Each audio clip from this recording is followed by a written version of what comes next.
got on the train with $200. He couldn't see any harm in a friendly game of cards. What if the other men were strangers? And take Joe Collins. He's got a nice wife at home. But he met this girl at the bar, and she looked, after the first couple of drinks.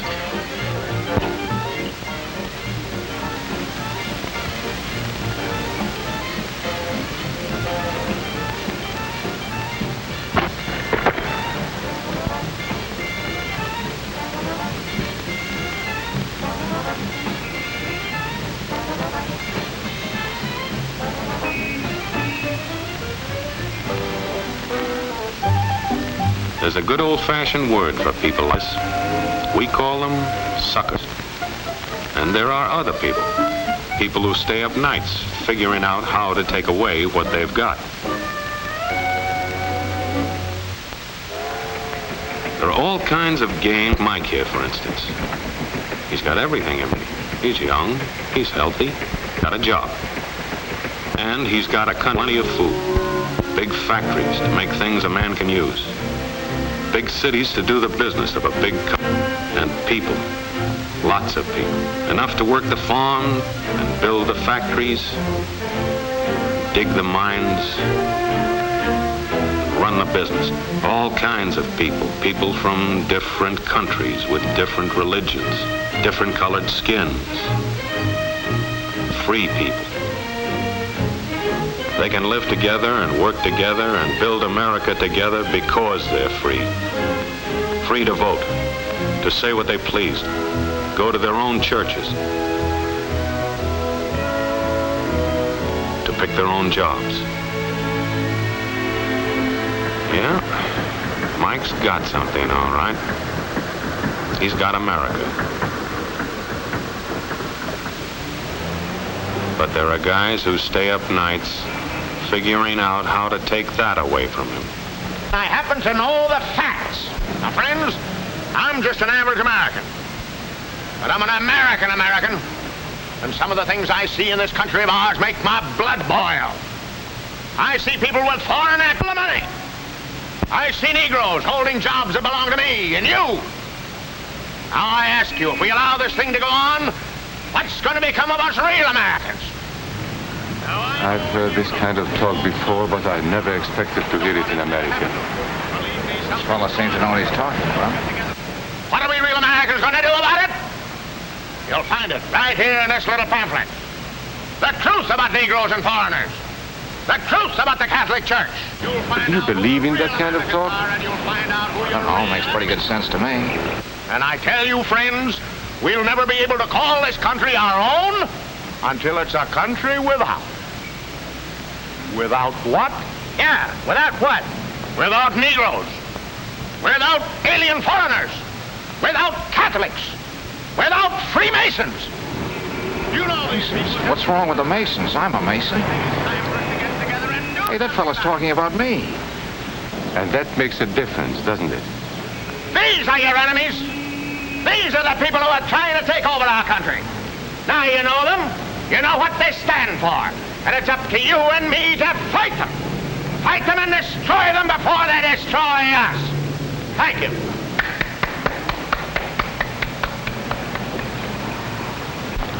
Before he said Masons, you were ready to agree with him. Well, yes, but he was talking about... What about those other people? But in this country, we have no other people. We are American people. What about you? You aren't American, are you? I was born in Hungary, but now I am an American citizen. And I have seen what this kind of talk can do. I saw it in Berlin. What were you doing there? I was a professor at the university. I heard the same words we have heard today. But I was a fool then. I thought Nazis were crazy people, stupid fanatics. But unfortunately, it was not so. You see, they knew that they were not strong enough to conquer a unified country. So they split Germany into small groups. They used prejudice as a practical weapon to cripple the nation. Of course, that was not easy to do. They had to work hard to do it. You see, we human beings are not born with prejudices. Always they are made for us, made by someone who wants something. Remember that when you hear this kind of talk. Somebody is going to get something out of it, and it isn't going to be you. This is not classroom theory. I saw it happen. I saw it first in Berlin in 1932. 5 young men that I knew were standing in the crowd listening to the Nazi speaker. Eric was a Catholic. Anton, a student of mine, was a Jew. Heinrich owned a small hardware store. Karl was a farmer. And Hans was an unemployed metal worker. To all Bavarian Germans, I say it is time you inherited the nation which rightfully belongs to you. To you alone belongs the glorious destiny of the greater Germany.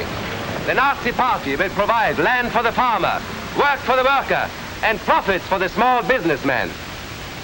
Who is getting these things now? The Jew. The Jew who has stolen our nation and our birthright. Who makes all the money and takes all our jobs? The Jew! He must be shunned. He must be ostracized. He must be eliminated. And the Catholics. We don't want our great nation run by a foreign church. We Germans will know what to do with these people when the time comes. They and their faith must be destroyed. Then there are the Freemasons. In Germany, we have no place for secret societies. There will be only one society, and that is the Nazi Party. There will be no secrecy about that in the new greater Germany. One by one, he attacked each minority and he split them off one from the other. These men were all fellow Germans when they came here today. Now they were split into rival groups, suspicious of each other, hating each other.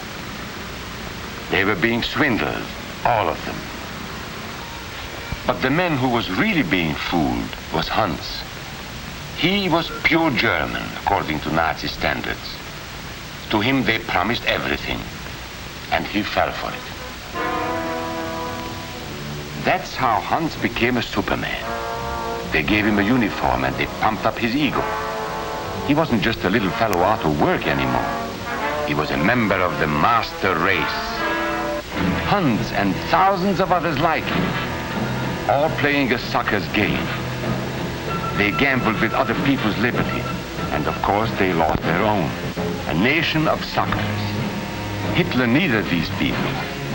There was lots of work to be done. There were trade unions to be smashed, because unions were organized and might offer resistance. There were many political parties in Germany. These the Nazis destroyed. They were determined to smash every organization where people might band together and resist them. There were Jews to be beaten and killed. The Jews were not powerful, but they were a convenient excuse for all the nation's ills. And besides, a Nazi party member could not take over this man's store. Hundreds of Catholics were put in jail because the Catholic Church had strength and could resist the Nazi drive for power. They had split the nation into 100 pieces, and then one by one, they had destroyed the pieces. Over these broken pieces, the Nazis rode into power. One party, one nation, one religion. These men had won their struggle for power. They now ruled all of Germany. But still they had trouble with their oldest and most persistent enemy, the truth. They found that truth does not die easily, and so they decided to abolish truth. One great source of truth is literature, so they burned books, 20 million of them. Many great men in Germany who were spokesmen for truth were jailed or driven from their country. Teachers, writers, scientists. Education was discouraged. In 5 years, college attendance dropped 53%. It was forbidden to listen to a British radio program or read an American newspaper. In Nazi Germany, you had to get your information from Dr. Goebbels. He knew what was best for you. The church was one force in Germany still strong enough to proclaim the truth in public.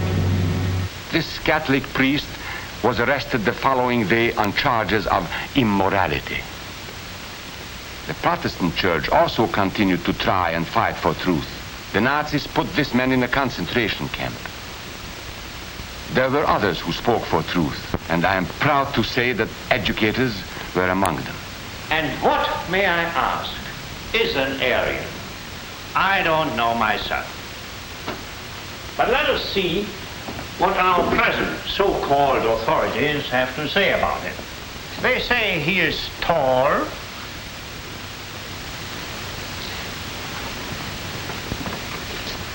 slender,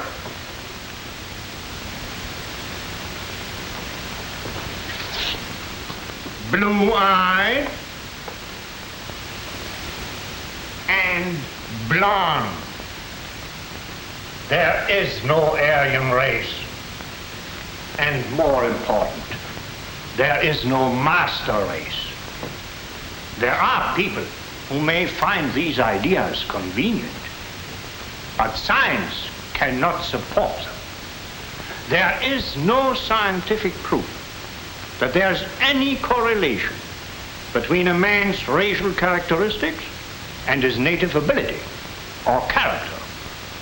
In all racial groups, we find the same range of potentialities.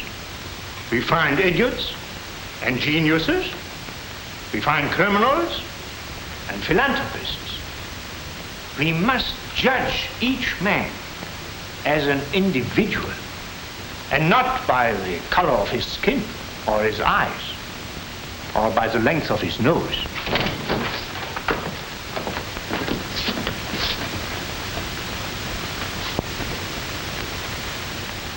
Come in, gentlemen. It's comfortable. And remember that there is no master race. That is a scientific truth. Anyone who tells you otherwise is lying.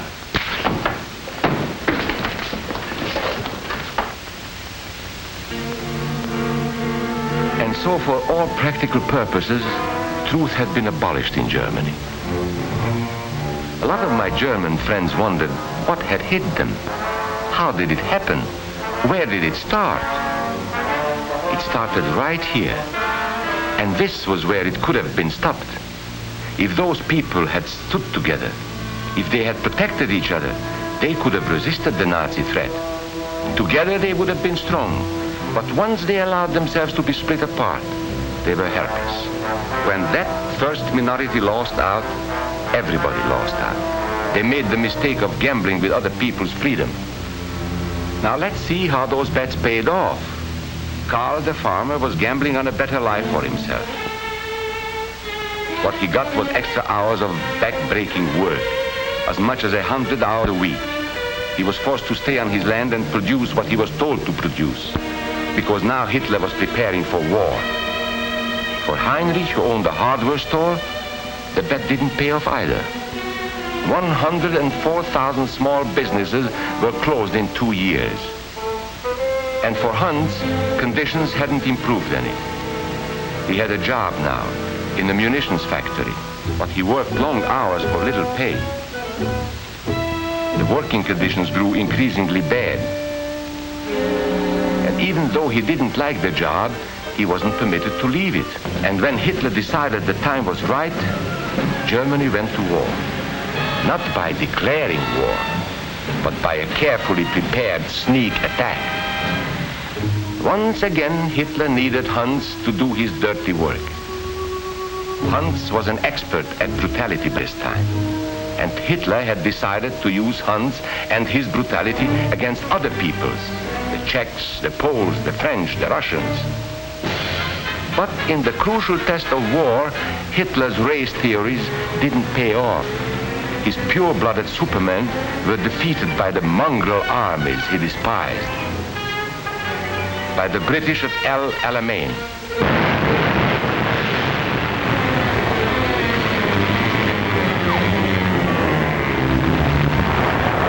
By the Russians at Stalingrad.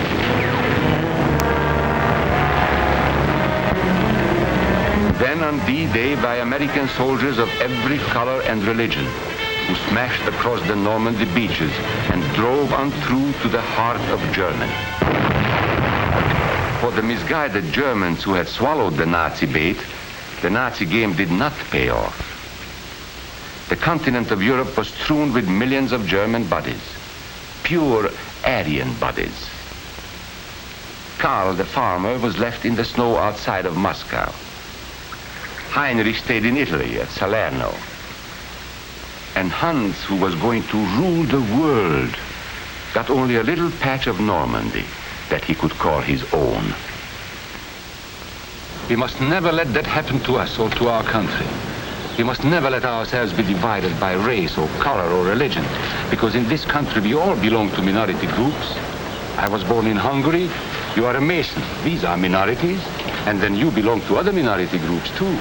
You are a farmer. You have blue eyes. You go to the Methodist Church.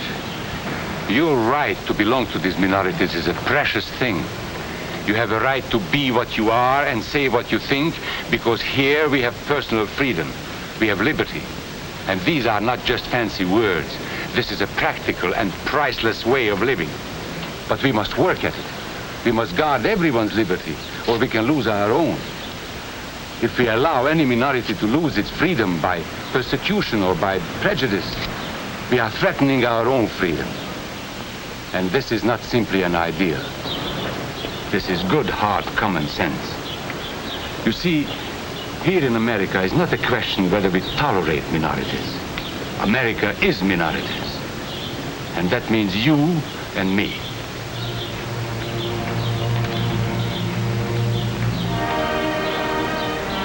So let's not be suckers. We must not allow the freedom or dignity of any man to be threatened by any act or word. Let's be selfish about it. Let's forget about we and they. Let's think about us.